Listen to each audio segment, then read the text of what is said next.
You're listening to the Comic Crusaders podcast. I am your host, Al Mega, CEO of Comic Crusaders and Undercover Capes. In this show, I'm sitting down with creators from all walks of life to talk about inspiration, process, the lessons they've learned, and a whole lot more.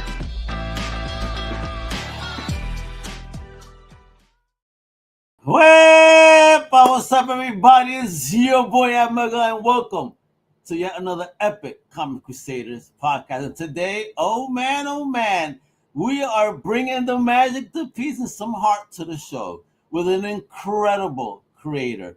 She's the visionary behind Yumi's Universe Garden of Peace, the number one new release on Amazon and children's fairy tales. And not only that, she's teamed up with the legendary Disney artist Joel Christopher Payne.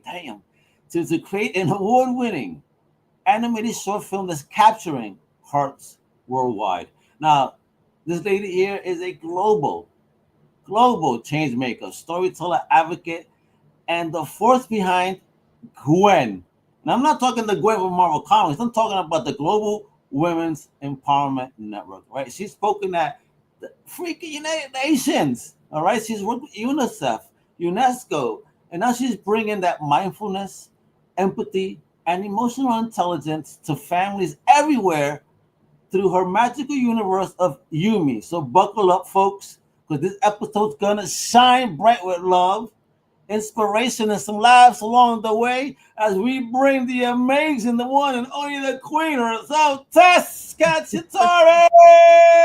How you doing? Oh my God, Al, you are amazing energy. I have to put a disclaimer to your listeners and watchers today that I am in the middle of Brentwood, California, getting ready to go to a meeting. So I had to tuck away here. So I put one of those, disclaimers that you might hear dogs barking and babies crying and construction and trucks and all that stuff. So just hang in there with me because I'm excited to be here.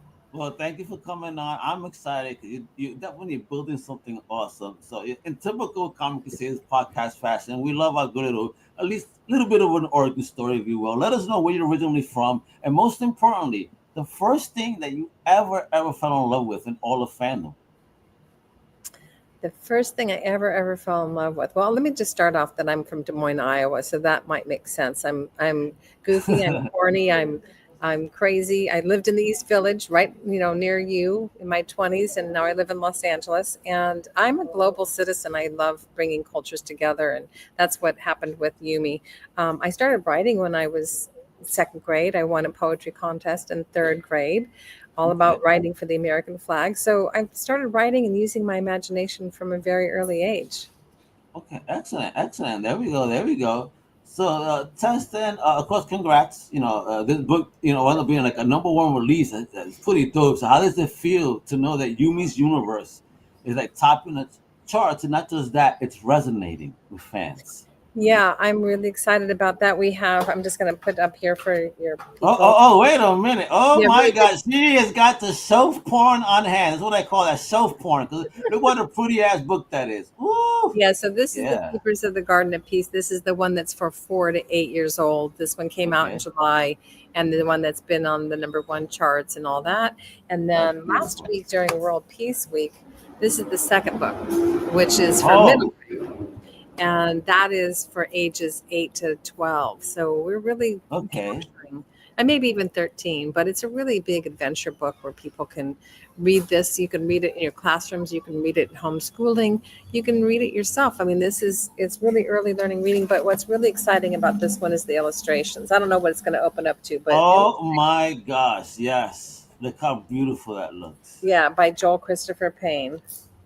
And as you can see, we go around the world. So right now in this chapter, they're in Australia. So we see Aboriginal people. We see, people from China. That's so dope. I know that my ex-wife would probably love those designs because very precious moments in Nesco style. You know what I mean?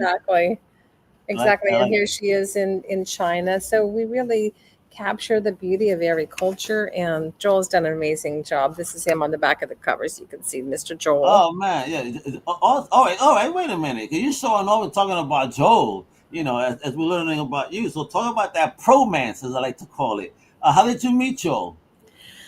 We met about 12 years ago, and we're working on a project that's on a different lane, but it's something that I know, he would love to come on and talk about. It's a holiday, evergreen holiday story of the origin story of Santa. So we've been working on that for a few years. I met him Awesome.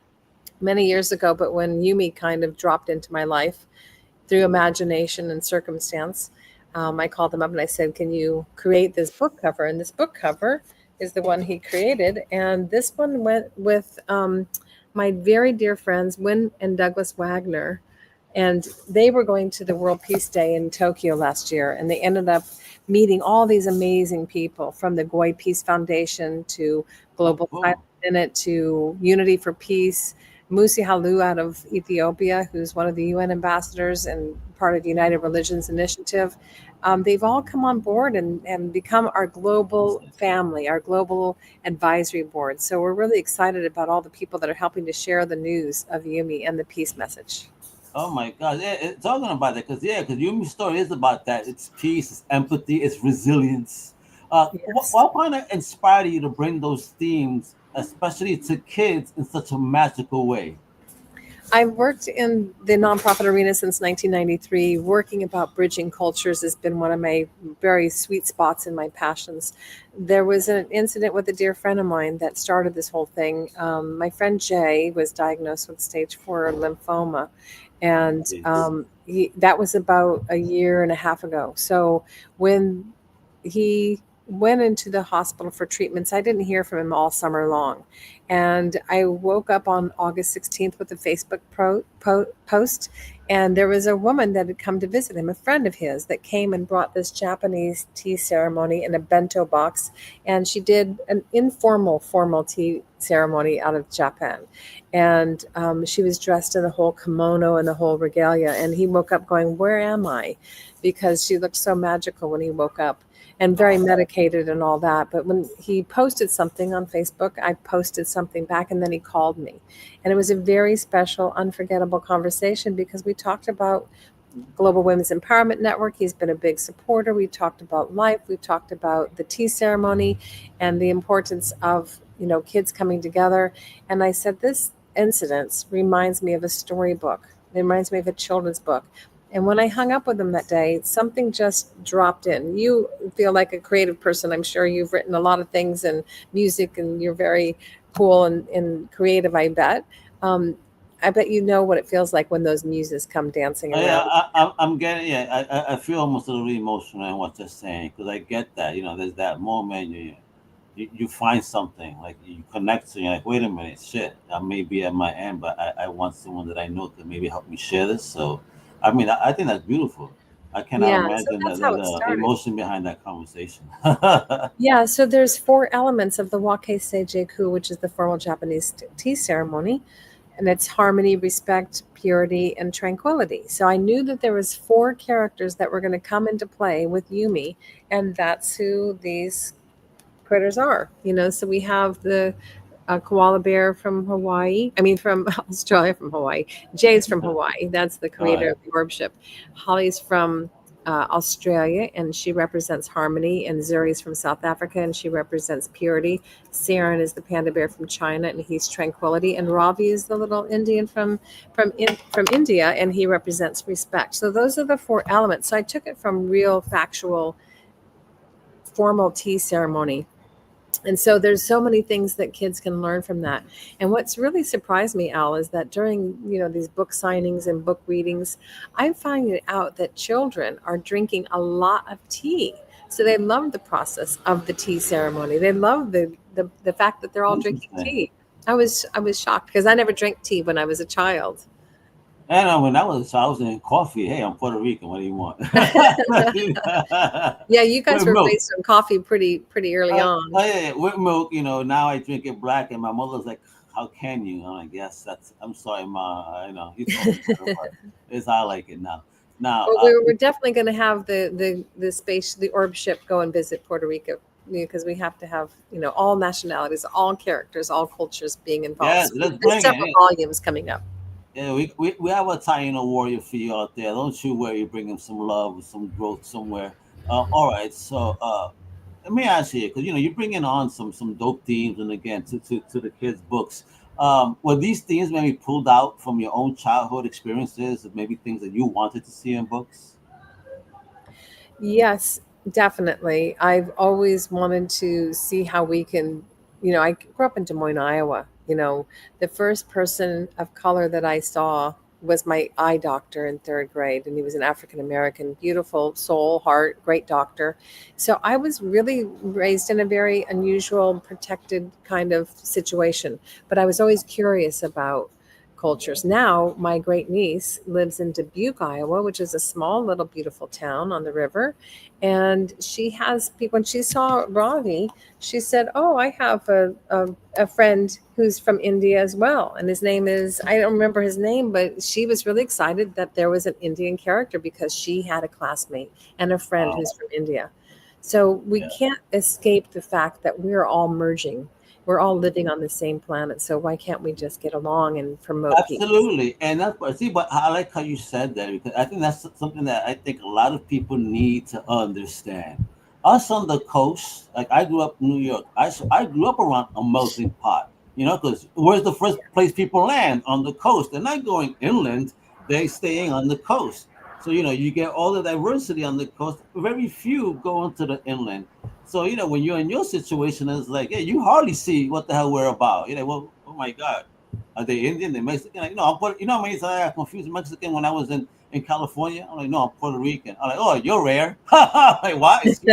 Oh Yeah, shit. a lot of Puerto Ricans on the East Coast, but I'm Italian heritage, so all the Italians kind of gravitated to the Midwest. There's a lot of people in the Illinois and Iowa area that are Italian as well. I grew up by Williamsburg in Greenpoint, Brooklyn, but right next to Williamsburg, and it was back in the day heavy Italian. You know what I mean? We had Yes. one of the best Italian bakeries out there in Williamsburg. You crazy? Oh my Oh God. my gosh, you're making me hungry. And then in Bay Ridge too, my father used to work by a gym as a supervisor, and there was a New York Athletic Club, I think by Bay Ridge, and he used to go to one of the Italian bakeries over there as well. Oh my God! Hey, listen, man, I love Italian food. Don't start with me on that. I'm about to Especially when grab me lasagna. my last name makes people hungry, because it's Hey, bro, mandatory. Cacciatore. And I love it. We gotta pronounce it right. Come on now, so that love, that That was respect, right? perfect. Yeah, but all right. So let's talk about that because you also teamed up with, like you said, a Disney legend, or like Joe Christopher Payne, right? For an animated short. I'm about to show the trailer over here. Before I even saw that, how did this collaboration come about? I mean, was it the artistry that inspired the animation, or was the animation the idea always behind kind of what was going on? So how that happens, it could be different from anything. But for me, I saw the characters, I felt the characters, I heard the characters, I saw what they were wearing. So I put a very deep character description over to Joel, and then he created the characters. Now, the micro short that you're going to see, that was created for the Illuminate Film Festival, which is out in all the film festival circuits. We won Woo! the People's Choice Award. We won Berlin. We even won Tokyo Animation, which is so, What? yeah, What? yeah. So I'm really Yo, Tess, hey, let's celebrate. That's awesome, kicking ass. Yeah. So, but I do put a disclaimer on this one because Joel was really busy on a project. So I brought another really beautiful soul and creator on board. Alan B. Charity did the animation for the Illuminate Film Festival, which is the Garden of Peace. That's the micro short. But every other thing else is done by Joel. Oh, so folks, I'm gonna bring this up on stage right now. Check this out and enjoy. It is fire and support this project. We're gonna keep digging into this. Check it out. Yes, So yes, yes. can't you see, like the blossoms of our cherry tree, growing love from seeds we sow, connecting hearts with each piece. Oh, we are one and each unique in our That looks so beautiful. garden of peace, like the blossoms of our cherry tree, growing love from seeds we sow, connecting hearts with each piece. Oh, we are one and each unique in our garden of peace. That animation is sick. Imagine the children all over the world living in a garden of peace. May peace prevail on earth. Peace prevail on earth. Garden of peace. May peace prevail on earth. Peace prevail.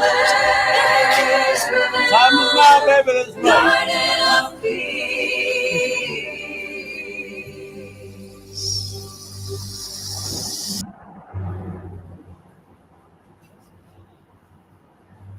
That looks so great. Oh my gosh.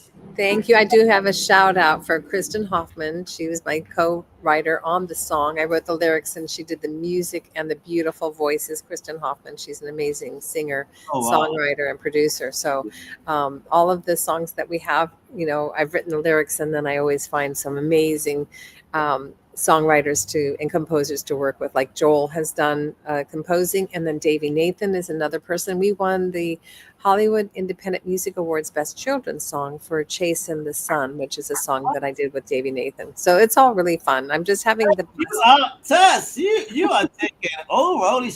Where's the Grammys? When we getting those Grammys coming in? Come on. Well, we have 6 songs that'll be completed, by the end, and I'm doing a K-pop song with David Longoria for the kids, and he is already a Grammy award-winning composer and producer in children's music. So I have him on my team, and so from your lips to God's ears. Let's manifest it, because I would love to say, and I interviewed the Grammy award-winning Tess Cacciatore. Oh my God! Yeah, that. Let's go. Let's go, Al. Let's go. Yeah, for real. All right. So again, this short film already, it's already scooped up like 6 international awards, like you said, festival awards and more. When that really started happening and getting those awards, and again the fan reaction, like how were you feeling when people were like reacting to it? Like, yo. So that's always really amazing. Some people say, "Oh, you're winning too many awards and you just like the accolades." I'm like, yeah, of course, don't we all? But it's also about leveraging the brand. That's more important to me, is to really get people talking about it. And any award creates the buzz. We also have had 3 opportunities to be on global stages in the last couple of months. So with World Peace Day, which happened September 21st, we were on the 48-hour peace broadcast with Hubcast and Unity for Earth and all kinds of organizations that did an amazing thing. So they had me produce an hour out of the 48 hours of content. So it was all Yumi and Unity and kids and peace building and all of that. So that aired last weekend. Before that, we have the World Expo every 5 years. So this year, the World Expo happened in Osaka.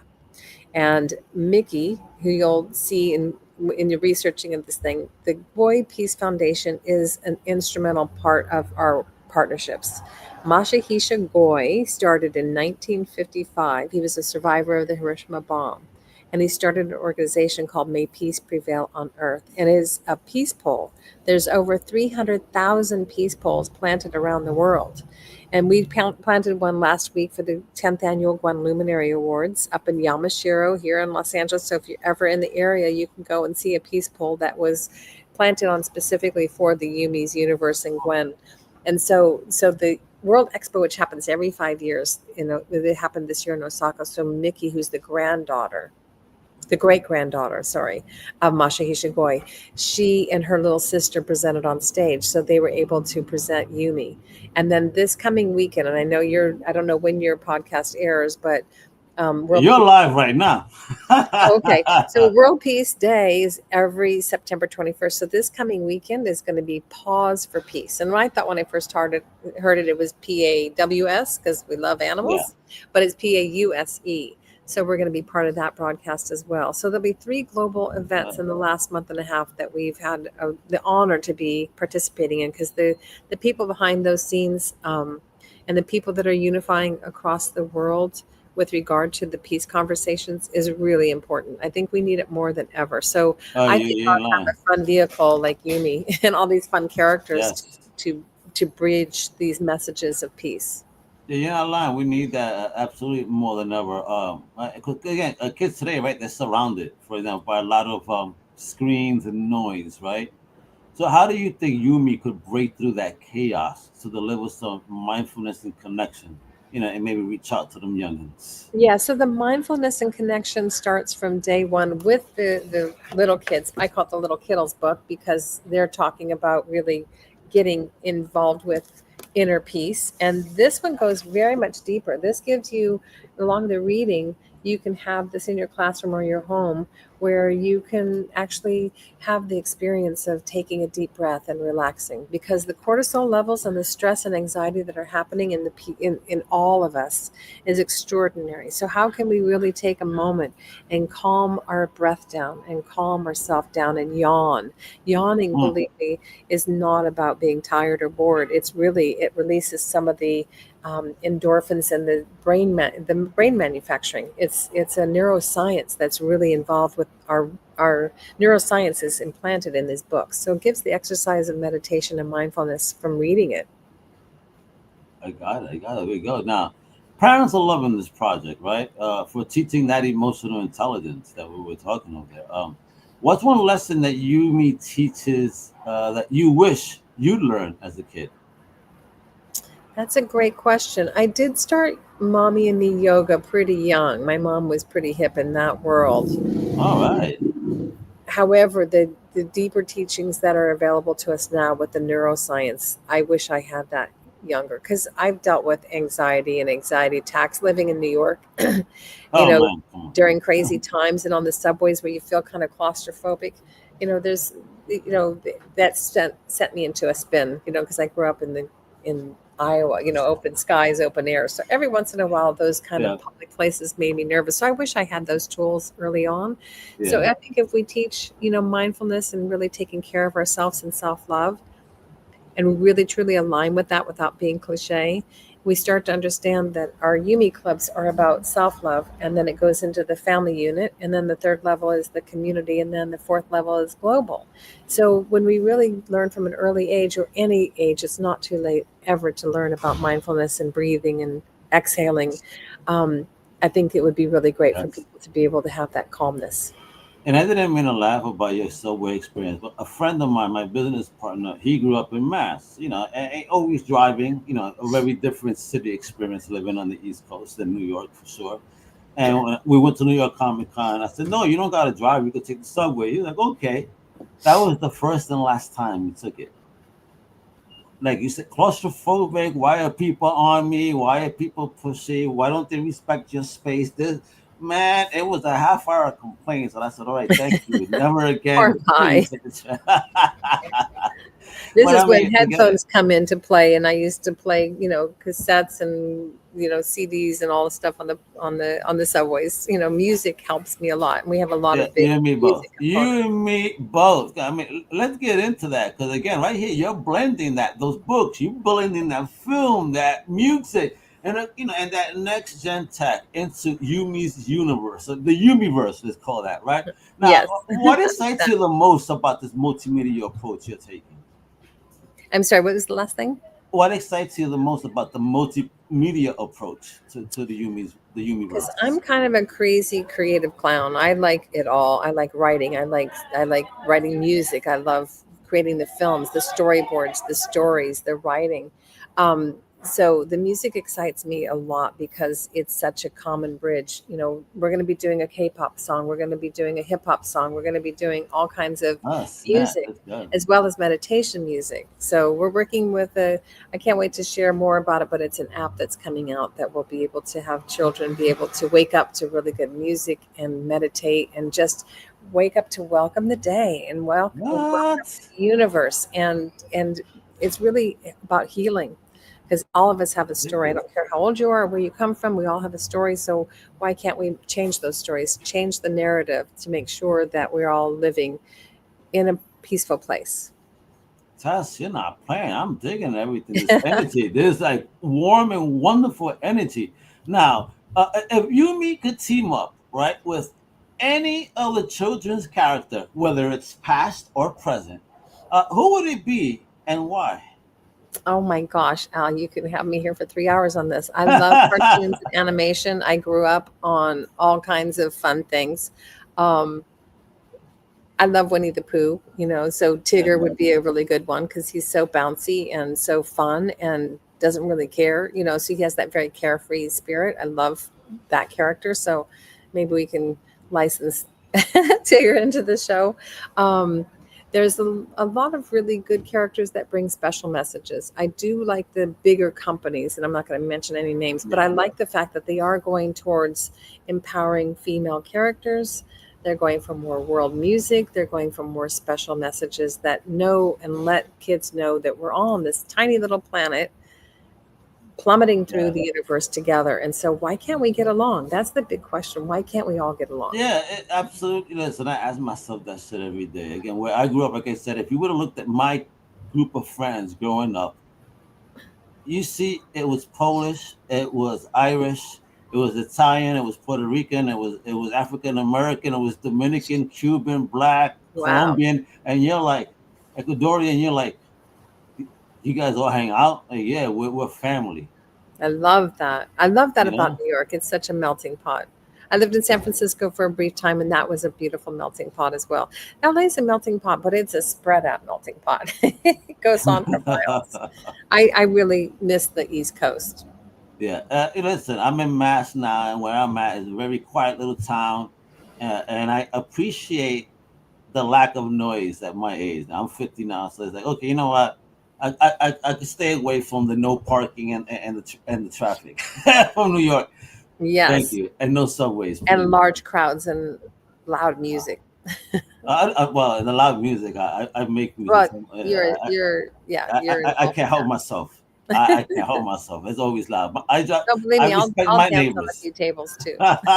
Listen, my neighbor, I asked him one day, I ran into them, and like, I'm sorry that I play music loud sometimes. But I said, I always respected the laws, that I always got it off before. Oh, like, no, no. You're good. And besides, you play good music. I remember other people that lived there that play horrible music. I said, oh, shit, thank you. It's not a compliment. I got to put them Good on thing some you of have the good universe music. taste. That's what I got to do. Yes. That's Yes, what we're I going to got to be do. putting out a lot more, so I'll be sending some stuff along your way. Yeah, So I got to hear you do a reggaeton song now. absolutely, that's a really good way to go. Yeah, you get Bad Bunny on that one. Come on now. Make Wouldn't it that be happen. great? I love him. Oh, Good for Benito, him. He's he playing wants the to go Super for. Bowl, so that's wonderful. Yeah, man, people going nuts. Yeah, he's a good musician, and I love how people forget PR is part of the U.S. Folks. Don't forget. Yes, And and if you look at his messages lately and whatnot, my man is on a way different lane and mindset. He's actually almost going on a political lane, if you will, which is crazy. Very serious about Puerto Rico's independence and this, that, the other. But again, those are chats for another type of thing. Now, Tess, you've had this incredible journey, right? From global advocacy to children's books and films, right? Uh, what's the ultimate legacy that you hope Yumi leaves for the next generation? Yumi is, as an animated character and as the brand, is the global ambassador for children's peace education. So that's where we're really pushing Mm, behind that because okay. it's my not so secret dream that I would love Yumi to be one of the first or the first animated character to win a Nobel Peace Prize. Oh, well, that's a go. Let's manifest. Yes. Yeah. Yes. If you see the video that's queued up in the tag, you can play it later or whatever. But in Seeds for Tomorrow, which is the song that Joel Payne wrote, and he created the animation, I said, "Can we please have a place where she's receiving the Nobel Peace Prize?" So I'm not so secret about that desire because I think it would really just tip that into a second area, just to be able to get that out there. And we need that. Again, we have certain people out there looking for peace prizes, but they want to kind of force that upon themselves. Whereas there's people that are actually doing things genuinely, and, Yes. and like you, and thank you for that, and thank you for doing it in this way and empowering children and giving them this different look. Yeah, listen, we don't need to be at war, and hopefully this new generation can learn that we could be at peace, love one another, and figure it out, without having to throw punches. You know what I mean? Uh, I do have one last thing I want to say is that we've just what started we with the got? Board of Educators because we're creating Ooh, curriculum to go into the schools from K through 12 and beyond. So really? because of this book, you're going to have all kinds of wonderful things. You can do history, you can do science, you can do geography, you can do math, environmental education. We're connected with Global Green, and that is a piece foundation, but it also is about environment and taking care of the planet. So I'm really excited about the curriculum that's coming in. We just got off the phone with Musi Halu from Ethiopia, who's on our global advisory board, and he's working with UNESCO and UNICEF and all African Union, United Religions Initiative. So he's really excited about bringing into the education components into Ethiopia. And then we have Tokyo, and we're starting some pilot programs here in the Los Angeles area, or in Manhattan Beach and LA. But if there's any teachers out there that's listening to this, or homeschooler, get in touch with get in touch with us, because we would love to be able to, spread that education worldwide, because that's going to be the homeschoolers. I know some homeschoolers, so I'm definitely going to share this with them in your message here. Perfect. Sure. Yeah, I mean, these kids definitely, the good kids, and definitely, I mean, this is a beautiful message to share with these kids. So definitely, some of the Comic Crusaders definitely seal of approval on this from me. So I'll support this. So that thank you, Tess, for being so good and forward thinking like this, and that's amazing. You're the type of creators we need in the world, trying to spread that love, positivity, motivation, encouragement for everyone. So thank you again for that. It's awesome. So again, big shout out to Tess Cacciatore right here, right, for dropping all that wisdom, that peace, and that heart right here on the Comic Crusaders podcast. And family, if you haven't yet, please go grab it right there. Yumi's Universe Garden of Peace on Amazon. You got to peep that award-winning animated short, all right?